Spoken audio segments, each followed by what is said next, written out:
अस्सलाम वालेकुम, इससे जुबरान को उम्मीद करता हूँ मेरे तमाम तरह देखने सुनने चाहने वाले खैर ऑफिस से होंगे। बहुत बड़ी थ्योरी हमारे पास बार बार आती है कि यार रियल इस्टेट में अगर हमने इन्वेस्ट करना है तो हमें किस जगह पे इन्वेस्ट करना है, और अगर हमने इन्वेस्ट कर लिया तो हमें निकलना कब है, उससे हमने दोबारा से जो है ना एग्जिट कब किस टाइम लेना है। तो इसमें 2 से 3 चीज़ें हैं जो समझने की हम कोशिश करेंगे।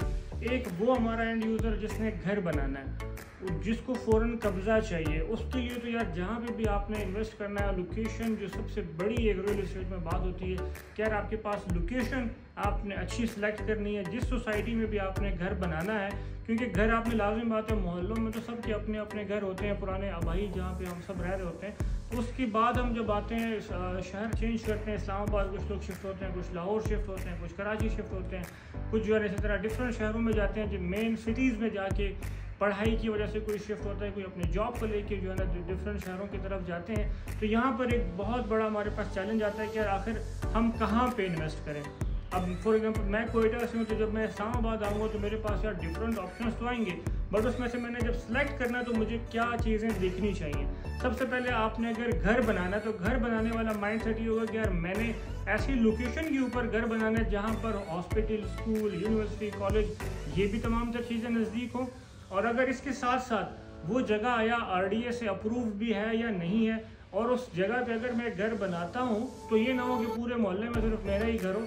तो आपने सिलेक्शन तो सबसे पहले लोकेशन की करनी है। अगर हम इस्लामाबाद की बात करें तो CDS सेक्टर में जो सबसे छोटा प्लॉट भी अगर है तो D12 में 4 परले का प्लॉट होगा तकरीबन, वो भी 2 से ढाई करोड़ रुपए का। उसके कंपैरिजन तकरीबन 2 से ढाई करोड़, तो उसके कंपैरिजन डिफरेंट सोसाइटीज़ को हम देखेंगे कि यार किस सोसाइटी में इन्वेस्ट किया जाए जो आबाद, डेवलप होने के साथ साथ आबाद भी होनी चाहिए। तो रियल इस्टेट में इन्वेस्टमेंट करने का जो सबसे पहला आपने पॉइंट देखें वो आपने लोकेशन सेलेक्ट करनी है कि अच्छे से अच्छी लोकेशन के ऊपर और मेन GT रोड के ऊपर या ऐसे मोटरवे के ऊपर इंटरचेंज उतरते साथ उस सोसाइटी का एक्सेस होना चाहिए। ये होगी वो सॉलिड इन्वेस्टमेंट जहाँ पर आपने एक एंड यूज़र ने या इन्वेस्टर ने प्लॉट लिया और उसने घर बनाना है, और घर बना के या तो इन्वेस्टर ने बेचना है या अगर एंड यूज़र ने बनाया तो उसने फ़ौरन रहना शुरू कर देना है। फिर इसमें दूसरा एक फैक्टर आ जाता है रियल इस्टेट में इन्वेस्टमेंट का, फाइल सिस्टम का, जो 2018 से मुतारिफ हुआ, बहुत ज़्यादा इसने हाइप क्रिएट की और अभी ये फाइल सिस्टम वाला काम जो है तकरीबन डेड हो चुका है। इसमें रियल इस्टेट में ये होता है कि पाकिस्तान में एक नेचर है, रियल इस्टेट नहीं, ये पाकिस्तान में नेचर है कि हमारा शरीका सिस्टम बहुत ज़्यादा है। लेट्स से अगर मैंने कोई गाड़ी परचेज़ की है तो मेरा कज़न भी कोशिश करेगा कि वो उसी मॉडल की गाड़ी लेगा, उसी कलर की गाड़ी लेगा। वो ये भी नहीं करेगा यार कि मुझे आया कि मेरी ज़रूरत क्या है, मेरी ज़रूरत इस गाड़ी से पूरी होती है, इससे मुझे अच्छी लेनी चाहिए। लेट्स से अगर मैंने कोई मोबाइल लिया, मैंने कोई लैपटॉप लिया, तो मेरा कज़न या बाकी सारे भी देखेंगे यार कि अगर इसने ये मोबाइल या लैपटॉप लिया तो मुझे भी यही चीज़ लेनी चाहिए। वो अपनी ज़रूरत या अपनी नीड को नहीं देखेगा। तो ये शरीका सिस्टम जो है ना हमारे पाकिस्तान में, इसने बहुत ज़्यादा चीज़ों को ना ख़राब कर दिया है। रियल इस्टेट में जब आपने इन्वेस्टमेंट करनी, एक सॉलिड होगी, दूसरी है फाइलों वाला सिस्टम आ गया। फाइलों वाले सिस्टम में ये होता है कि डिफरेंट टाइमिंग होती है इन्वेस्टमेंट की। फाइल वाले सिस्टम के ऊपर ट्रेडिंग चलती है। जब ट्रेडिंग चलती है, लाजमी बात है जो सोसाइटीज़ होती हैं वो अपने ऑथराइज पार्टनर्स को फाइल्स के पैकेट्स देती हैं या उनको जो है ना प्लेटर्स देती हैं कि यार आपको ये 50 फाइलों का प्लेटर, आपको 200 फाइलों का प्लेटर मिल जाता है। तो वो जो एक मोनोपोली बनती है उन डीलर्स के बीच में, वो इसकी हाइप क्रिएट करते हैं। हाइप इस तरह से क्रिएट करते हैं, लेट्स से अगर उस फाइल की अमाउंट ₹1,00,000 डाउन पेमेंट बुकिंग थी तो वो ग्रुप्स वगैरह क्रिएट कर लेते हैं। उन ग्रुप्स में उनकी ट्रेडिंग शुरू होती है, जिसको लोकल वर्ड में हम सट्टा कहते हैं। वो ट्रेडिंग शुरू होती है, वो लाख वाली फाइल 1,20,000, 1,30,000, 1,40,000 इस तरह ऊपर जा रही होती है। अब होता ये है कि जो एंड यूज़र होता है जिसके पास 50 लाख, 10 लाख, 15 लाख, जो भी जिसके पास इन्वेस्टमेंट होती है, वो ये देखते हैं अच्छा यार ये चीज़ तो ऊपर जा रही है। तो वो जब चीज़ ऊपर तक पहुंच जाती है तो एक दूसरे को देख देख के वो जाकर उस जगह पे इन्वेस्टमेंट कर लेते हैं। जैसे ही वो जाके उस पीक रेट्स के ऊपर उस चीज़ को परचेज करते हैं, जो ये गेमलर्स होते हैं जो इस गेम को जो प्ले कर रहे होते हैं, वो वहाँ से अपनी फाइलें और ज़्यादा मार के, लेट्स से उन्होंने फाइलें सोसाइटी से ली होती है 500, वो ट्रेडिंग के दौरान उस टाइम 100 फाइलें, डिमांड एंड सप्लाई के ऊपर सारा काम चल रहा होता है। वो उस टाइम जो है ना छोटी सी फाइलें 50 या 100 फाइलें मार्केट में देते हैं और उसके ऊपर जो है ना ट्रेडिंग शुरू कर देते हैं। आहिस्ता आहिस्ता रेट जैसे ऊपर जाता है तो लाजिम बात है, एक रेट अगर ₹1,00,000 की फाइल है तो वो 1.5 से 2 लाख रुपए चली गई है। तो उसके बाद क्या होता है कि एक हाइप पीरियड के हर दूसरा बंदा को फाइल मांगना शुरू कर देता है। यहाँ से क्या होता है, जिनके हाथ में गेम होती है, जो इसको प्ले कर रहे होते हैं, वो सारी फाइलें मार्केट में मारते हैं और वहाँ से खुद क्विट हो जाते हैं। जो एंड यूज़र या जिस माइंडसेट से ली होती है वो फाइल कि यार मैं भी लूँ, अगर लाख वाली फाइल है 10,000 15,000 मुझे प्रॉफिट हो रहा है तो मैं भी यहाँ से निकल जाऊँगा 10-15,000 प्रॉफिट करके, तो वो फाइल्स फिर वापस से नीचे आना शुरू होती हैं।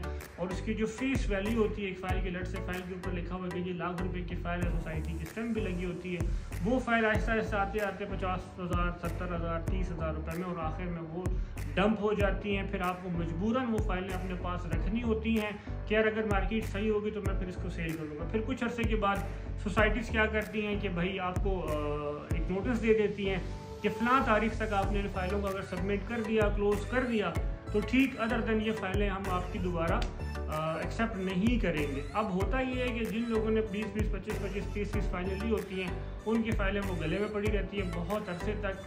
फिर सोसाइटीज़ को इमर्जिंग पॉलिसीज़ लॉन्च कर देती हैं, जो कोई अच्छी सोसाइटी हो क्या ऐसे ठीक है वो इमर्जिंग पॉलिसी इंस्टॉलमेंट में लॉन्च कर देते हैं कि ठीक है जी ये फाइल्स हम मार्केट से दोबारा रिकवर कर लेते हैं।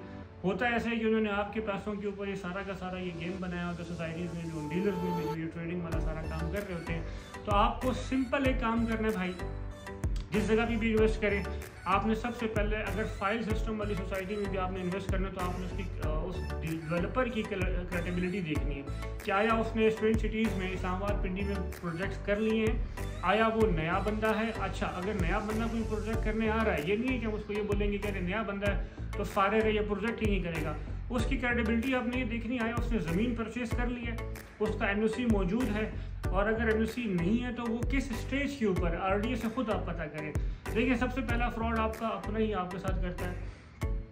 आप अपनी रिसर्च खुद करें। आप अपनी रिसर्च खुद इसलिए करें कि सोशल मीडिया का दौर है, कोई चीज़ आपसे दूर नहीं है। आप आरडीए की वेबसाइट सर्च करें, आप सीडीए की वेबसाइट सर्च करें, एक एक चीज़ आपके सामने आ जाती है। आप नंबर्स ने डिफरेंट इन्वेस्ट कहीं पे भी करने से पहले 5, 10, 15, 20 डीलर से उसके बारे में पूछें कि यार आया ये चीज़ ऐसी ही है जिस तरह मुझे बताई गई है। फिर उस जगह का विजिट करें खुद से पहले, उस डीलर या उस जो है ना मार्केटिंग कंपनी के साथ नहीं, खुद से एक मतलब उस जगह का विजिट करें कि आया यार ये मुझे जो चीज़ बताई गई थी ये ऐसे ही थी।